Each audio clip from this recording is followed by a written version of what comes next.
Hey, boxing fans, I'm Smitty. Welcome to InThisCornerTV.com. We're with Keith Kizer. He's, of course, the executive director for the Nevada State Athletic Commission. We're here to talk about the obvious, the controversy going on right now with Floyd Mayweather and Manny Pacquiao, their fight in jeopardy. Where are we at with this, Keith? Well, first off, about a week ago, we received a request from Golden Boy asking for the date of March 13th at the MGM Grand. Later that same day, that's when the news had broke about the parties trying to reach some sort of agreement on additional drug testing. Neither side has asked us for any additional drug testing. They're doing private negotiations for that, as they did with the purse amount, they did with the weight, the gloves, things like that as well. However, the commission on its own, through its chairman, has ordered both fighters to do out-of-competition drug tests this week. This is something the commission's been doing for about almost 2 years now. And the fighters have this week to go in. They're going to give urine samples, and that'll be tested for the out-of-competition prohibited substances as declared by WADA. Floyd, of course, wanted this Olympic-style testing. What are the primary differences between what he is looking for to happen and what you guys do right now? I don't think there's any differences, or at least nothing significant with respect to the urine testing. The labs that we use, they use the WADA protocols. They use the WADA prohibited substance list as the USADA. So I don't think there's any differences there. My understanding with the blood testing is the only real difference there comes with the EPO testing, which is a prohibited substance. But even then, I think that may be a long-term blood test, is my understanding from talking to some experts. So that's probably the one big difference, is my understanding.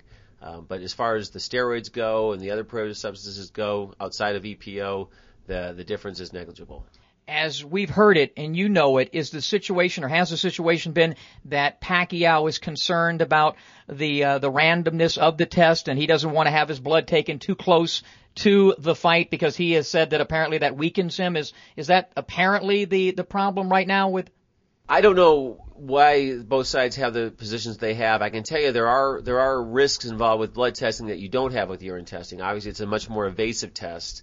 Even when they give blood to us for the HIV and the hepatitis results, they do that in a sterile environment. They give blood in a hospital or in a doctor's office or a laboratory, something along those lines. We never want to take blood in a dressing room before or after the fight for it's not a sterile environment. You also have chances that you could nick a vein, you could cause some bruising or something like that. So yet more reasons why we do the urine testing and not the blood testing. However, again, that doesn't mean that there's not some sort of benefit from blood testing, and it seems like both parties are agreeable to do blood testing in addition to the urine testing by the commission. They're just not agreeable on when to have those tests done or how many of those tests to have, and that's something that they have to decide and work out between them. Are you surprised that this snag even came up? I mean, when you heard, what would be Floyd's motivation to even start this, in your opinion? I don't know. I give a lot of credit to both camps that they were able to reach agreements on the purse, on the weight penalty, on the gloves, apparently on the side of the fight as well, coming to Las Vegas at the MGM Grand. So I think they've come a long way. I think a lot of people didn't expect them to get that far. As far as where they're going to end up on the blood testing issue, if anywhere, is up for them to decide. And there is no reason to question anything about Manny Pacquiao. There's never been a suspicion of Manny Pacquiao using any performance-enhancing drugs, right? None for either guy. Both gentlemen have been successful moving up in weight over the years. They've passed every single test we've given them. I have great respect for both fighters. But that being said, if fighters want to do additional testing, they're free to do that if they reach agreement on it, just like fighters can do additional medical testing if they want to do that as well. But as far as both these gentlemen go, they've been very professional, very clean athletes when it comes to drug testing in the state of Nevada, and as my understanding, elsewhere as well. Would Olympic-style testing, different from what you have right now? Is that something that you folks here would ever consider, or are you happy with what you have in effect right now? Well, we're happy with what we have now, or we changed it, but we have changed it over the years. We didn't test for steroids before 2001, 2002, right around that period of time, and we're able to add that to our tests. We've also expanded the tests we do for stimulants over the years. So we do have changed it, but basically what we do is we rely on the experts, as did the IOC or the USADA, the USOC does as well with the USADA and the IOC through WADA. So again, the labs we use, the protocols we have, follow the WADA list. In fact, in our regulation, we have adopted and incorporated the WADA list of prohibited substances. So whenever they add something to their list of prohibited substances, it's automatically added to our list. So there is no significant or important difference between how they test the urine in the Olympics and how we test the urine.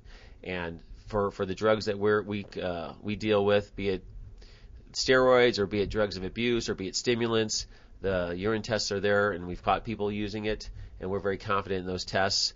My understanding is the HGH that people are concerned about, that there is a urine test out there and there is a blood test out there for that, but the experts disagree on whether either one is very helpful or very useful for the experts in the field. But I'm sure that the laboratories and the experts are continuing to work there on. So I think drug testing has come a long way in the last 10 years, and they'll continue to go further and further, and hopefully will lead to less athletes using prohibited substances. That ultimately is our goal, is not to catch people using drugs, it's to stop people from using drugs in the first place. And hopefully that has occurred over the last 10 years. Since you guys have implemented it, has there been what you would consider a problem? Have many fighters tested positive? A lot of fighters have tested positive, though overall it's been a very low percentage, and I'm hopeful that the drug testing does do its deterrent effect that we hope it does. You trust these guys, but you have to verify as well. That's why we do the testing, and we're hoping they come back clean, and most of the time they do come back clean. However, when they don't, we issue a complaint, and we go to disciplinary action against those fighters. But I think the fact of the education that's out there now, congressional hearings they've had on these things, just the fact that I think fighters now can be more at ease that their opponent isn't trying to get an unfair advantage against them, all that I think leads to a deterrent effect, and you see less and less drug use than you would have, say, 5 or 10 years ago. However, that doesn't mean it's all gone, and that's why we have to stay vigilant, and we have. On that same subject, how does that compare with the UFC and the testing of those guys? We've had kickboxers, we've had mixed martial artists, and we had boxers all fail tests. But the vast majority, the overwhelming majority in all the sports, they pass. And so I think that bodes very well for the athletes involved as well as for the commissions involved. And hopefully that number will just keep getting lower and lower as the years go by. That's what it seems to has done. So there's no real set pattern there with respect to the different sports. Like I said, there's been positive tests and negative tests for all the sports. Keith, as your office, have you been in touch with Team Mayweather, Team Pacquiao, and the promoters? And has there been a lot of back and forth going on the last few days? Yeah, I've talked to several. I talked to El Heyman and Leonard Elby through the Mayweather camp. I've talked to Aram and Todd DeBuff and Freddie Roach on the Pacquiao side of things.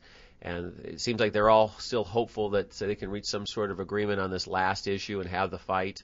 I think both fighters want the fight to happen, but there is this last disagreement that needs to be solved. So I think they're doing everything they can. Do you think it'll get solved? I don't know. I hope it gets solved because I think this is a fight that both fighters want to happen and that the fans want to happen. So it's a good thing for them as well as for the fans, as well as for the state of Nevada, as well as for boxing as a whole. So I hope it happens. Again, though, to get this far, I think a lot of people 2 months ago would have said we'll never get close to getting this thing signed. And they got very, very close, and hopefully they'll get over that last hurdle. Well, to Manny Pacquiao and to Floyd Mayweather, with all the boxing fans, the millions of boxing fans here, of course, in America and in the Philippines and around the world that want this fight to happen. There's also, guys, about 35 million other reasons for you guys to make this fight happen. So shut up and fight. Before one final thing, looking into the new year, 2010. Any new things we could see with the Nevada State Athletic Commission as far as boxing goes? Well, it looks like we're going to have some good fights. We're starting out of the box with a big Mosley-Berto fight at the Mandalay Bay at the end of the month, at the end of January. So that's a great way to start off the pay-per-view year in Nevada. And I think we'll just continue to see. I think regardless of whether this fight is made, we'll see a big fight in March. We'll see a big fight as always in May. So I think it'll be a good first half of the year for Nevada. A lot of other cards going on as well, smaller cards, but just as important cards going on in Nevada as well. So I think we'll just continue to do what we've been doing the last 10 years or so, if not more, and that is have high-quality fights, be it big venues or small venues, for the fans and for the fighters. All right, Keith Kizer, the Executive Director of the Nevada State Athletic Commission. For InThisCornerTV.com, I'm Smitty.